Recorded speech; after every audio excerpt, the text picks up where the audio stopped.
with Metal Gear games is the story. It is a right. series that has always been known for having an incredibly tangled, twisted, Sure does have a dense story. Vince, this was one of your, you thought this was one of the shortcomings with this in your review. What's up with the story? We're not going to get any spoilers here. Yeah, really clear. Totally spoiler free, guys. I'd be pretty mad about that. What do you make of it? So it's funny that you say, and you're right, because like it is technically, it's there under the cons section of my review, that the story is a little bit sparse. There's not as many cutscenes. The cutscenes are not as long. They're generally speaking not as revelatory until you get into the late game. But surprisingly, I really didn't have that much of a problem with it. It still maintains a solid tone.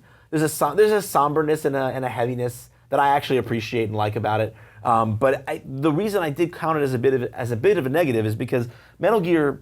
I know that there's a lot of different people who engage with Metal Gear in all different ways. And I know that for a lot of people, that heavy exposition, the really deep exploration of a particular theme, sometimes the over-exploration or the overbeating of a theme, in some cases, depending on who you ask, is actually, like, for a lot of people, part of the identity of Metal Gear.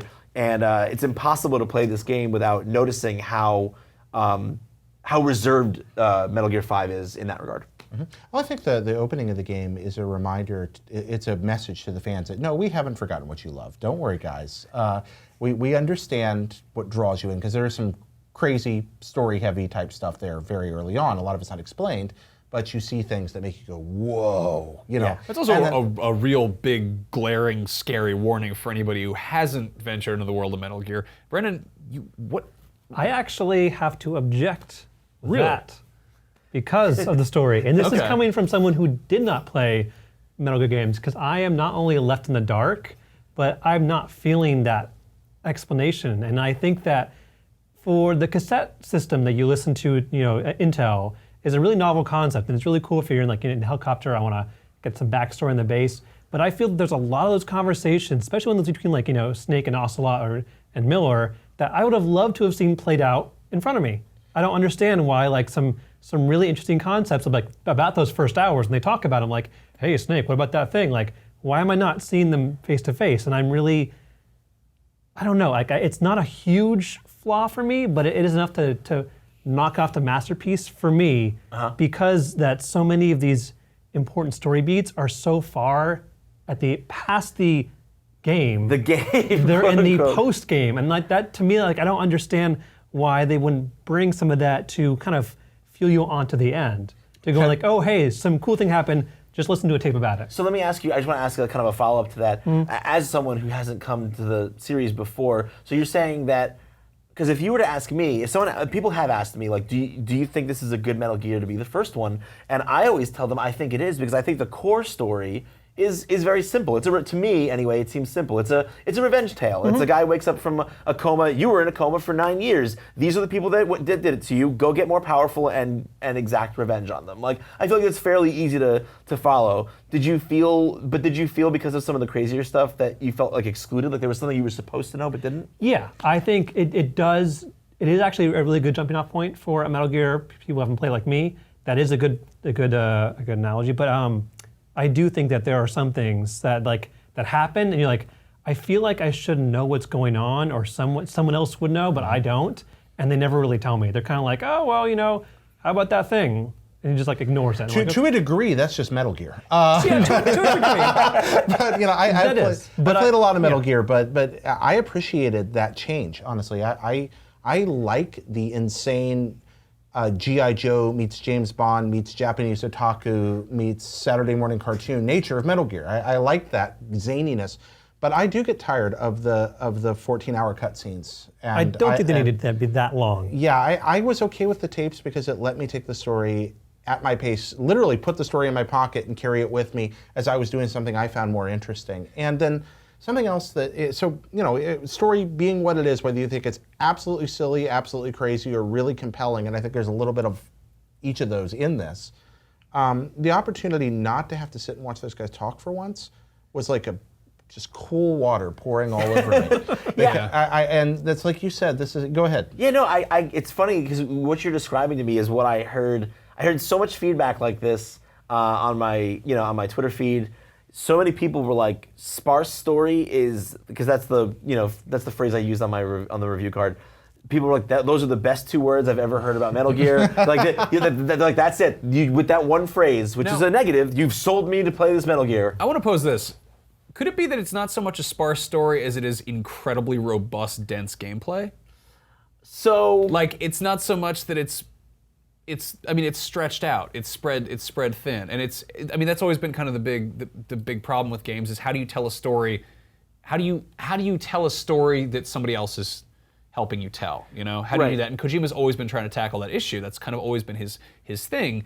But like, opposed to beating somebody over the head with a codec conversation or a PowerPoint presentation by dear old Otacon. Like, how do you do that properly? That's not fun. I don't want to watch a PowerPoint presentation, even if I can make a little robot run around while it's happening. But it's like, I think it's interesting that the cassette mechanic, because a cassette, if you think about it, is like, that is the most literally linear way of dispersing it. It is a spool of information. And he's like, yeah, do it on your own time. It's kind of right there. You listen to it if you feel like it.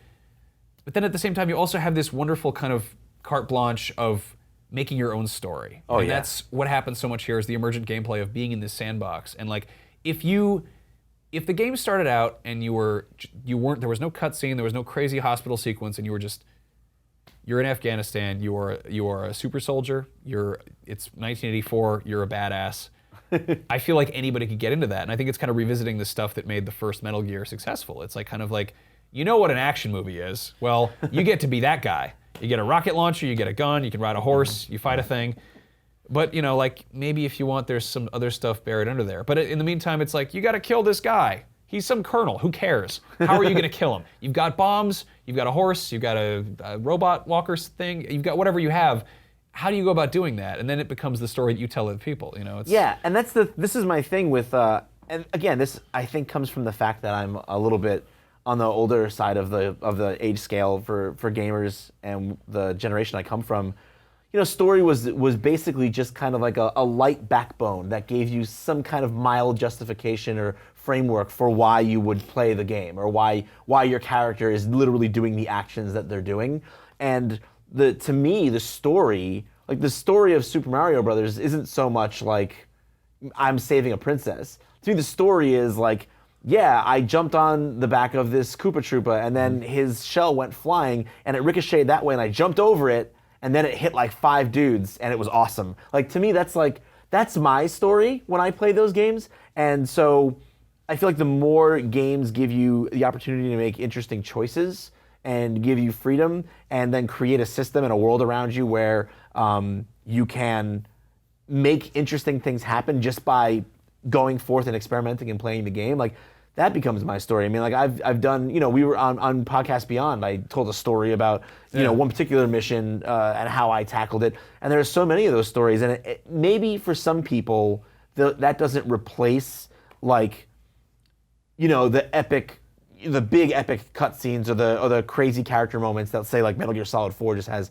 tons of. But at very least, what I think it replaces are scripted events and set pieces. Like, you just don't need them anymore. Yeah, I do agree with what you were saying. I mean, the one thing I'm not pining for is Major Tom talking to Naked Snake about Russians for 20 minutes long. I don't want those to come back. And I do think that being able to craft your own story is a really cool thing. Like, I do have like these watercolor ones. Like, dude, I wanted to trank this crow from my zoo, and I slammed the door in its face and it died in my arms. I feel really depressed by that. A thing that happened. That's my story, and I love that. But I would love to see like some of like the contained cutscenes to kind of like pad out the missions. There was a couple of them, and I do appreciate them. But I do think that they did make up for that with all of the stories you could tell on your own.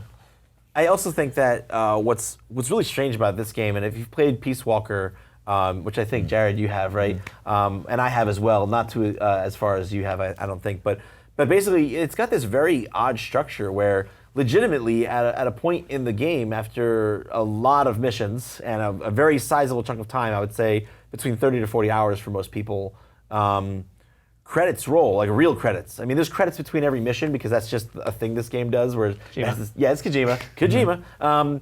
But no, the credits do legitimately roll, and like the main villain is thwarted, and or is he, like, whatever. But the bad guys are, whatever. You think it's a game, and it's the end, and then it's like, well, it's kind of the end, but then there's all this really meaty stuff after that. And of course, we're not going to get into any spoilers. I'm not going to say what those things are. But the point is that it's strange then, because I can say, having experienced all those things, I don't think you guys are quite there just yet, but having experienced those things, I think to myself, there's some great stuff. There's some really great stuff, like towards the end, the post end. And I just think to myself, so now what if instead of making people play the game for maybe 50 or 60 hours to get all that, what if you just spread that out over the cost of over the course of 30 hours? I honestly prefer that they did it the way they did. I really did. I like that Metal Gear's zany, but I'm happy. Chris Kohler from Wired says that human beings are storytelling creatures, and said that GTA is kind of one of the great expressions of that. Is that you talked about the water cooler talk? You're telling my story. We're telling my story. We're telling my story. I'm not that interesting a person, but I'm more interested in me than I am most of what goes on in the Metal Gear universe. So stick it all at the end, and I'll find out later. Stick it all at a tape. Yeah, I'm good. I think it's interesting. Like, could it be that the fact that this is a game about espionage, which is of course the forceful retrieval of information, maybe the espionage, the kind of meta espionage, is figuring out what the hell Metal Gear is about. You're going too deep. You are spying on the game itself. Trying to decode it, and you are not. I don't think you're completely reaching there. Metal Gear is one of the very few things in this particular medium that actually tries to engage themes at that level. Yes. Metal Gear Solid 2 is the greatest Andy Kaufman joke in the history of popular culture, maybe. And it's a game about misinformation that was handed to us in a misinformation campaign. I mean, it was a punch in the gut to an entire culture of gamers. Yep. So I don't think that thinking about it at that level is a particular stretch. Kojima very well may have been sitting there going, espionage. I don't have trouble with that insane little Muppet. He creates amazing things, and I really, really love the idea that there might be something to that. And I think too, what's interesting is there's all this. We talk about it all the time. All the pressure there is in the modern game space. That if you make something, it's like you have to kind of make it for everyone. And so on the one hand, you've got all these really hardcore like Metal Gear fans, which I count myself among for sure. And then on the other hand, you've got people who aren't necessarily super engaged with Metal Gear, haven't really engaged with it, and you're spending all this money on your game. And it's like, so how do we make a game with a story that will satisfy these people who are used to, like you said, the greatest Andy Kaufman joke of all time, like Metal Gear Solid 2, and how do we also make a game for baby? You're not a baby, but for someone who hasn't. Baby's first Metal Gear. Baby's first Metal Gear, right? How do you do that? And maybe this structure is just that way of handling that challenge of being like, look, we're going to give you a traditional campaign that's got an easy to follow story of revenge and violence. I can't get over how bold they were. That's the part that keeps just resonating for me, is that they really did change several things fundamentally about Metal Gear. They changed the way they approach story. They changed the way they approach gameplay. Video game sequels. They changed Snake. Yeah, exactly. They changed so much. That doesn't happen very much. So what do you think of Kiefer Sutherland? I'm good. I thought he did wonderfully. I was happy with the voice performances all around, and I'm not married to voice actors most of the time anyway, and I really liked his depiction. What did you guys think? To be honest, he was almost a silent protagonist. He could have been, I think, and not much would have changed. That's really sad because I did like his performance. He's really good, but I do think that with just every 20 sentences someone talking to me, yeah. Okay. Whoa! Afghanistan. Yeah, right. No, it's totally true, and it's a shame too because one of the things I love about, to be clear, I don't want to sound like I'm a David Hayter hater. God, I can't believe I just said that. That did not mean to come out that way. Oh, geez. No, but I'm definitely not down on David Hayter. I love his voice. It's an instantly recognizable, iconic, representation of that character. But Kiefer Sutherland brings a certain intelligence and kind of introspectiveness to Snake that I feel like he's otherwise missing. Like, you know, Hader's Snake is kind of like this. A little goofy. He's a little bit goofy and gruff and kind of like an action movie stereotype in a lot of ways. Action movie stereotype. Well, I mean, think of it, Metal at this Gear. point, we're talking, when we get in this argument about Hader or Sutherland, if we get to that, we're really arguing about whose voice is coming out of Kurt Russell's mouth. You know, so it's kind of, the degrees of separation here are already pretty ludicrous. I really do like the silent protagonist side of it, and I like the sense of, like, I love David Hayter too. You know, he is Snake. Like, you can't really argue that, but this is also supposed to be about kind of separating Big Boss and Snake. You know, you are becoming the villain you fought in the first Metal Gear. And I kind of like that because he almost simultaneously, like, the player starts to kind of put more of themselves in this because he's not really saying a whole lot. Like, his character is what you're doing in the game. Like, you are, you know, there's cutscenes and stuff I haven't gotten to yet, so I can't speak to that. But at the same time, like, I get the sense that I'm kind of making up the words. You know, it's kind of like it's, you know, like in, you know, Skyrim or Fallout. You know, it's like you get to you start to role play a little bit. But at the same time, I always like the idea of David Hayter being the hero. He's Snake as the hero. The idea of Kiefer Sutherland as Big Boss, he's got a much less warm voice, I feel like. He seems kind of detached. And that might have been because he was in the recording studio for, you know, 2 days instead of 2 weeks, but... Well, given what you've seen, I can't blame you for feeling that way. What I will say, again, totally spoiler-free, we don't spoil things here, you know, there are definitely a few scenes down the stretch where I was so thankful we had an actor of the caliber of Kiefer Sutherland, because there are moments that he does become quite warm. You know what I mean? And where there are speeches that he gives that I just, for as much as I love him, I could not imagine David Hayter pulling them off and us doing anything but kind of like chuckling or smiling. And Sutherland does get some really good stuff to do, again, in the post game if you really dig and get into that territory. But I think it's interesting what you say about the silent protagonist and how, you know, usually I notice that and it bothers me right off. But there is kind of an artful way in which they do it in Phantom Pain, where there's always someone kind of providing the information and context necessary, and a lot of the times they succeed at getting his silence to come off as stoicism rather than it being like this awkward thing. But there are certainly moments where you're like, hey man, you should have definitely said something. Yeah. Right now. I think I'd be remiss while we're on this not to mention this. When I was playing the game, the first part of when I was playing, there was something wrong with my HDMI audio adapter. Oh, this is great. And that runs into my soundboard at my desk. One channel of the HDMI sound was cut off, and it was the channel that ran most of the dialogue.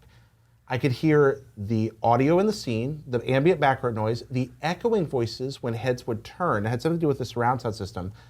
And because of that, I was watching the scenes muted, and because when you wake up in the hospital, you're kind of out of it, I thought that that's how the game was directed for the first several missions. Okay. I thought it was this really weird artsy, but it worked. And it made me aware, first of that sound of the protagonist thing, once I actually heard them speak, I was like, oh wow, the game's a lot more chatty than I thought it was. But appreciate, and second, how well directed the cutscenes are. Oh, yeah. Because I couldn't hear what they were saying most of the time, with the exception of turning ahead and a dramatic line getting dropped. you get the but sense I of knew what's going on. exactly what was going on. That's why I wanted more of those. It was so He's well. such a good director. It's so good. Yeah. The directing was amazing. So on that note, good director, yeah. What's his name again? It's at the end of every mission. I can't seem to find Big Boss. Hideo Kojima. Shigeru Miyamoto? Yeah, Shigeru Miyamoto. Something like that. I love also the outrage of people having Kojima's name removed from the marketing, but it is literally like at the end of every mission. Believe me, beginning, anyone, end. Remember me. There's a drinking game in there somewhere. Yes, oh, there's absolutely a drinking. Now,